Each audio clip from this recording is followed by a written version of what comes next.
Ketra hardly slept that night. The image of the thick bundle of naira notes kept replaying in her mind, burning like fire. She had tucked the money carefully into her bag, but it felt heavy, heavier than anything she had ever carried in her life. She remembered her mother's trembling hands pressing crumpled notes into her palm on the day she left the village. It is not much, but may it open doors for you. Now, in Abuja, she held enough money to feed her family for months. And it had come so easily. Too easily. The next morning, Lydia strolled into her room, already dressed in designer jeans and a flowing blouse. "So," she said with a mischievous smile, "how was your first Abuja blessing?" Ketra hesitated, then whispered, "Lydia, what exactly does the senator want from me?" Lydia laughed lightly, waving her hand as though brushing away a silly thought. "My dear, don't be naive.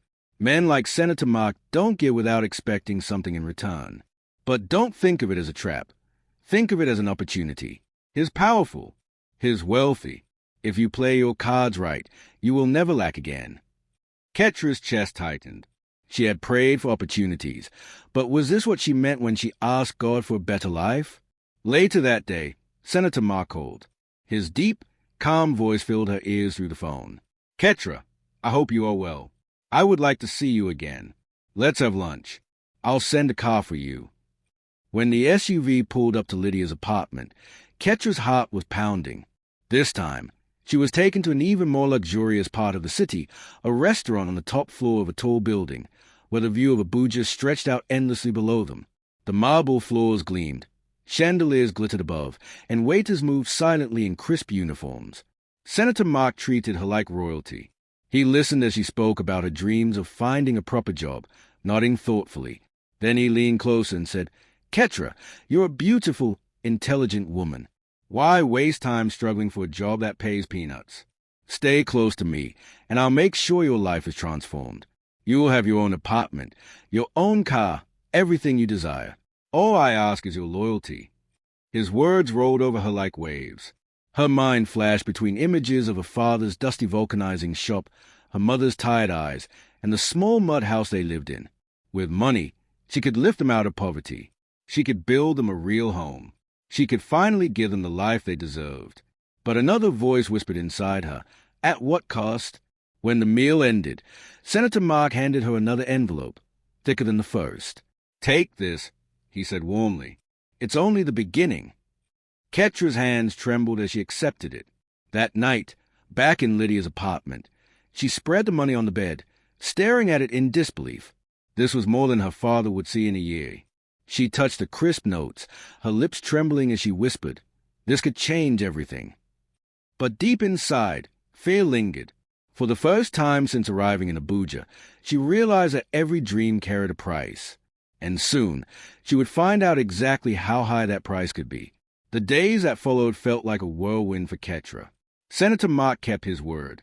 Within a week, she had moved into a furnished apartment of her own, air-conditioned, with a big flat-screen TV, marble floors, and a kitchen stocked with food she had never even cooked before.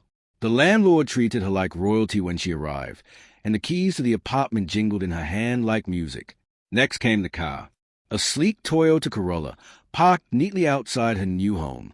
Ketra had never even driven before, but Senator Mark assured her a driver would be provided until she learned. At night, she lay on her soft bed, staring at the ceiling in disbelief. Just weeks ago, she was squeezing herself into a bus from the village, her entire life packed in a small traveling bag. Now, she was living in the kind of comfort her parents had never dreamed of. Her parents called often, their voices filled with pride. "My daughter, God has answered our prayers," her mother said tearfully. "Don't forget us when you are settled." Ketra promised she wouldn't. She sent money home, and when her father called to say he had used part of it to repair the leaking roof, her chest swelled with joy. For the first time in her life, she felt powerful. But beneath the joy was a chain tightening slowly. Senator Mark's calls grew more frequent, more demanding. He wanted updates on her every move, where she was, what she was doing, who she was with. At first, Ketra thought it was care. Then she began to notice how heavy it felt. One evening, as she dressed to meet him for dinner, she caught her reflection in the mirror. The girl staring back at her wore designer clothes, flawless makeup, and a glittering necklace that had been a gift from the senator. But in her eyes, Ketra saw something else, a shadow of the simple, hopeful girl who had stepped into Abuja with nothing but dreams. That night at dinner, Senator Mark leaned back in his chair, swirling his wine lazily. "Ketra," he said in his smooth, commanding tone, "you belong to me now. Don't let anyone deceive you. Abuja is full of wolves, and I won't allow you to fall into the wrong hands." The words were gentle, but the weight behind them was not. She smiled politely, but her chest tightened. She realized that every gift, every luxury, every naira note was a thread weaving into an invisible net around her. Later, when she returned home and lay awake in the silence of her new apartment, the question gnawed at her. Ketra had begun to settle into her new life, but the sparkle of luxury could not hide the unease that was growing within her. The apartment, the car, the endless supply of money, they all felt like gilded chains, holding her in a world she didn't fully understand. One evening, Lydia visited her, unusually serious. Her usual playful smile was absent, replaced by a tension Ketra had never seen before. "Ketra," Lydia began softly, "there's something you need to know. Not everyone in this city plays fair. Some people want what we have, and they don't care who gets hurt in the process."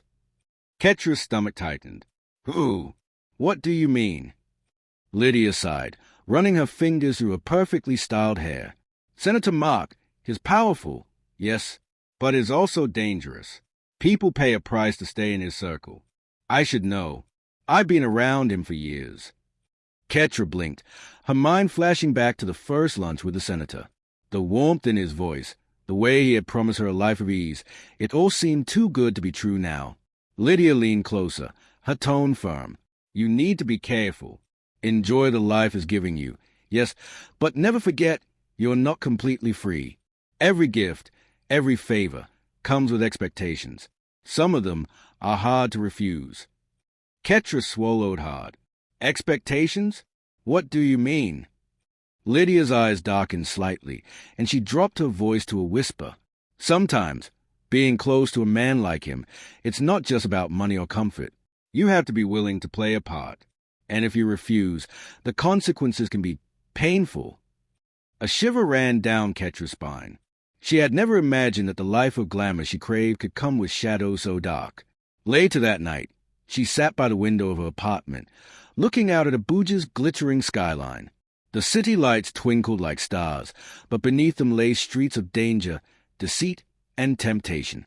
For the first time, Ketra felt a weight she could not ignore. Her phone buzzed, a message from Senator Mark. "I have a plan for you. Be ready tomorrow." Ketra stared at the screen, her hands trembling. Lydia's warning echoed in her mind. She had wanted a breakthrough, a life far from poverty, but now she realized that this opportunity might demand more than she was ready to give. For the first time since arriving in Abuja, Ketra wondered if she had made the right choice. She whispered to herself, barely audible, "God, guide me. Show me the way. Don't let me lose myself in this world." The city, with all its glitter and danger, was waiting for her next move. Was this freedom, or just another kind of prison? The morning sun had barely pierced through the curtains of Ketra's apartment when her phone buzzed insistently. It was a message from Senator Mark. "Be ready tonight. We have important matters to discuss." Ketra's stomach tightened. Lydia's warning rang loudly in her mind. Every gift, every favor, comes with expectations. For the first time, she felt the invisible weight of a new life pressing down on her shoulders. She had dreamed of luxury, of a life free from struggle, but the cost had begun to reveal itself. All day, she paced around the apartment. She dressed and redressed, trying on gowns, rearranging her hair, making sure she looked perfect. Everything had to be flawless. When the senator called in the afternoon, his deep, calm voice gave her no room for hesitation. "Ketra," he said smoothly, "be at the private lounge at 8 p.m. sharp. I will send the car for you. Don't be late. This is important." She nodded, heart pounding. The days stretched endlessly. Every minute felt like an hour as she wrestled with excitement and fear. Finally, the sleek black SUV arrived, gliding silently into the driveway. The driver greeted her politely and opened the door. The ride to the lounge was quiet, the city's nightlights flashing past in a blur. Ketra's thoughts raced. She knew she was stepping into a world far beyond her village dreams, but she had no idea how deeply tangled she would soon become. When they arrived, the lounge was dimly lit. The scent of expensive cigars thickened the air. Men in tailored suits and women in glittering gowns mingled, laughter and clinking glasses filling the room. And there, standing like a king surveying his domain, was Senator Mark. "Ketra," he said, his eyes sharp. "You're punctual. Good. Come, meet some of my friends." The next hours were a blur of introductions, handshakes, and compliments. Powerful men and women spoke to her, smiling, laughing, yet their eyes measured her like an object to be assessed. Each comment about her beauty, her grace, or her attire carried an undercurrent she could not ignore. Finally, Senator Mark led her aside. "You're doing well, but now comes the first test. Tonight, you will accompany me to a private gathering. Your role is simple. Be pleasant, be charming, and make an impression. But remember, everything you do will be watched. One mistake could change everything." Ketra's heart pounded. She had wanted this life, dreamed of wealth, comfort, and freedom from struggle, but the realization hit her hard. Freedom had a price. The test was only the beginning, and she wasn't sure she was ready for it. As the night stretched on, she smiled, laughed, and spoke carefully, every gesture measured. Yet inside, a storm brewed. She understood now that the glittering world she had entered was also a cage, beautiful, intoxicating, and dangerous. By the time she returned home, her legs ached and her heart was heavy. She collapsed onto the bed, staring at the ceiling, whispering, "What have I gotten myself into?" The first test was over, but the chain around her life had only tightened. The morning after her first night in Senator Mark's world, Ketra awoke to a quiet apartment that felt both familiar and foreign. The soft sheets, the polished floors, the designer wardrobe, it was all haze, yet it felt like a gilded cage. She sat on the edge of the bed, staring at her reflection in the mirror. The girl who had left her village just weeks ago seemed distant, almost unreal. A soft knock on the door interrupted her thoughts. It was Lydia, carrying a cup of freshly brewed coffee. "Good morning, superstar," she said lightly, though her eyes held an edge Ketra had never noticed before. "How was last night?" Ketra hesitated. Should she tell Lydia about the discomfort she had felt, the way the men's gazes weighed on her? She chose her words carefully. "It was intense, but I managed. Everyone seemed pleased." Lydia raised an eyebrow, sipping her coffee. "Please, yes, but remember, Ketra, appearances can be deceiving. In this world, people smile while plotting behind your back, and not everyone who looks friendly is your ally." Ketra frowned, uneasy. "Do you mean Senator Mark?" Lydia's expression darkened. "He is not your enemy, yet, but he is not a friend either. Everything he gives you comes with strings attached. You need to learn how to hold your ground without breaking, or they will pull you into things you cannot undo." The warning settled over Ketra like a shadow. She thought of the first night's gathering, of the laughter and clinking glasses, the whispered compliments that carried hidden meanings. She realized Lydia's words weren't exaggeration. They were a lifeline. Later that evening, Ketra received another call from Senator Mark. His deep voice was smooth, commanding, and filled with anticipation. "Ketra, I have a gift for you," he said. "Come with me. Tonight is special." She hesitated, glancing at Lydia. The older woman's look was grave, a silent message. Be careful." When Ketra arrived at the senator's private suite, a small, elegantly wrapped box awaited her. With trembling hands, she opened it and gasped. Inside was a gold-plated wristwatch, sparkling under the soft chandelier light. "It's beautiful," she whispered, unsure why her heart skipped. Senator Mark smiled, eyes gleaming. "It suits you. Wear it, and remember, this is just the beginning. Every gift comes with purpose." Ketra slipped the watch onto her wrist, feeling a warmth she could not explain. But deep down, a sense of foreboding gnawed at her.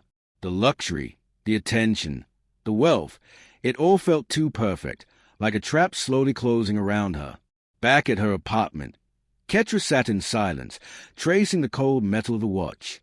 Lydia's warning echoed louder than ever. Everything he gives comes with strings. Everything has a price. For the first time, Ketra realized that the life she had dreamed was also a dangerous game, and the shadows of deception had already begun to creep into a glittering world. The days following Senator Mark's gift were initially thrilling.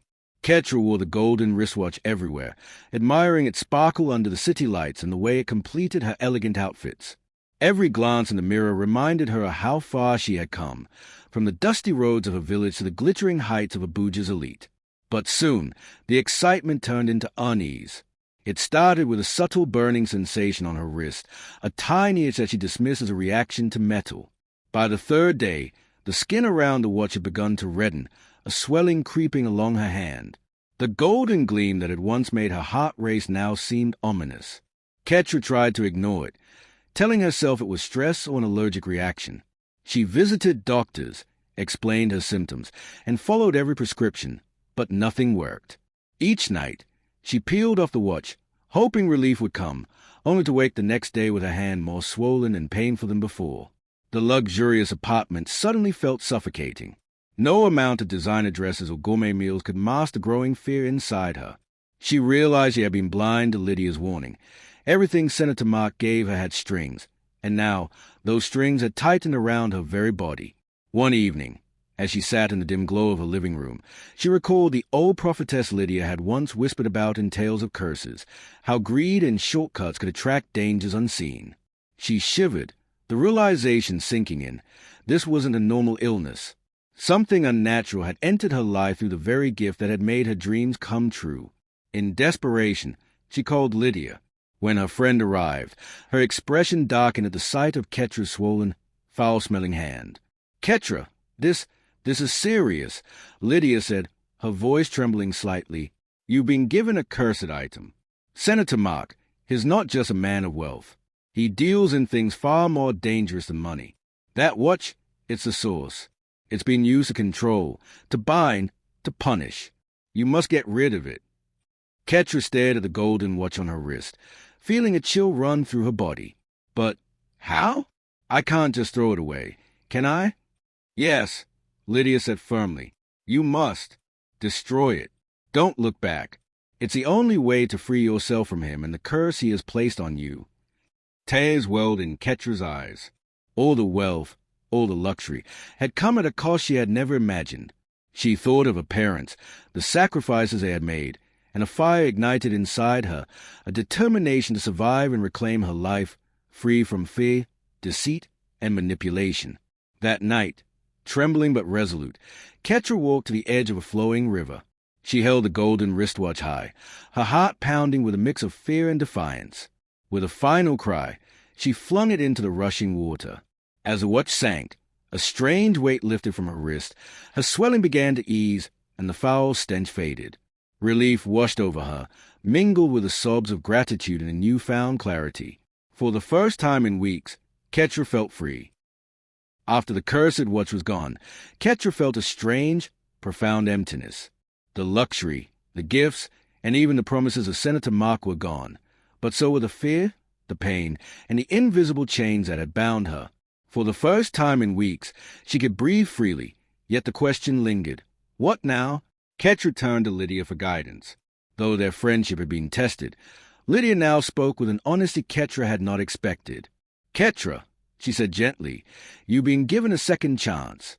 Use it wisely.